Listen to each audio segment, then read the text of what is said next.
Capítulo 7. La promesa en la penumbra. 1. El enfrentamiento en la oscuridad. El estallido de la chispa del zorro iluminó por un segundo la habitación de la posada. Luna, impulsada por un instinto de defensa feroz, se lanzó desde lo alto del armario. El intruso bloqueó su daga con un antebrazo revestido de cuero. Al disiparse el humo, el rostro del hombre quedó expuesto bajo la luz de la luna. «Luna, mírame, soy Akio», gritó el hombre, esquivando un zarpazo de la niña. Luna se detuvo, jadeando. Sus ojos brillaron con odio al reconocerlo. No era solo el extraño de la posada, era su tío, el hermano de su madre que había desaparecido años atrás. Pero lo que más le dolió fue el rastro de la magia de Yurei que flotaba en él. «Tú», susurró Luna, con la voz temblando de rabia. «Tú les diste la entrada. Tú vendiste el bosque». 2. La confesión y la culpa. Akio se desmoronó, cayendo de rodillas ante la pequeña niña. No intentó defenderse de la mirada acusadora de Luna. «Sí», confesó con un hilo de voz. «Yurei me encontró en los límites del reino. Me prometió que podría volver, que mi destierro terminaría. Solo me pidió que le mostrara cómo cruzar el velo de niebla del río. No sabía que traería la muerte con ella. Me engañó con sus promesas de placer y redención». Luna se lanzó sobre él, golpeando su pecho con sus pequeños puños. «Mataste a todos, enterré a mamá por tu culpa». Luna gritaba con una furia que le desgarraba la garganta. Akio recibió cada golpe en silencio. Él no sabía que Yurei buscaba específicamente a Luna. En su mente, solo había sido un peón en una conquista que salió terriblemente mal. Al saber que Akiko había muerto, Akio soltó un alarido de dolor puro, golpeando su frente contra el suelo de madera. 3. El camino hacia el sur.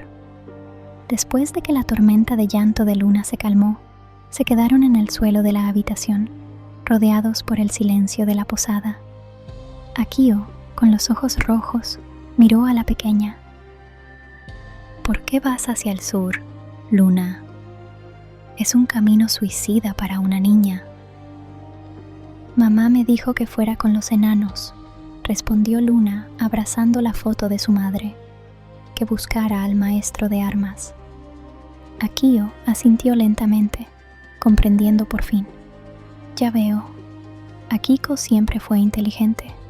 Hace muchos años, una de las nuestras, una kitsune de gran talento, se marchó a las montañas de hierro para estudiar la forja y las artes del metal. Se convirtió en una leyenda allá. Tu madre espera que ellos te den el refugio que el bosque ya no puede darte».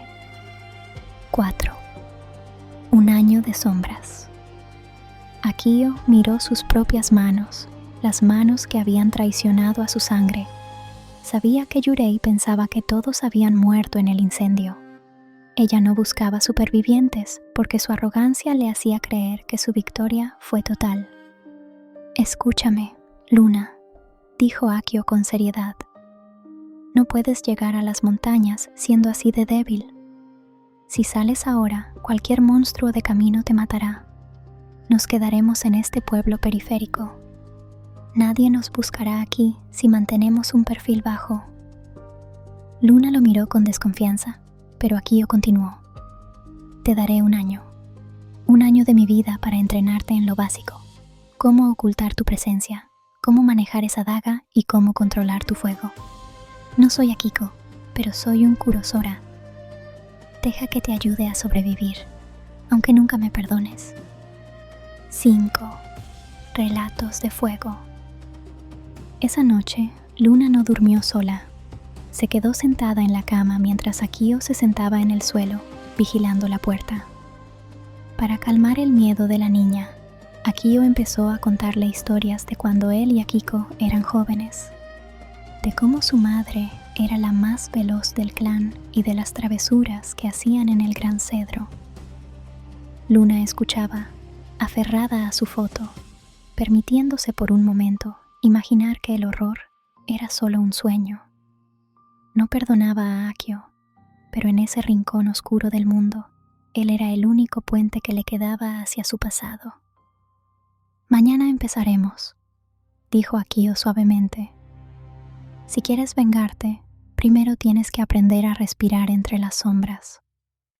El episodio termina con la imagen de Luna quedándose dormida mientras Akio, en la oscuridad, jura por su honor que no permitirá que nadie más toque a la hija de su hermana. Muchas gracias por ver el episodio de hoy. Continuaremos con el siguiente, Yas. Ahora tengo que ir.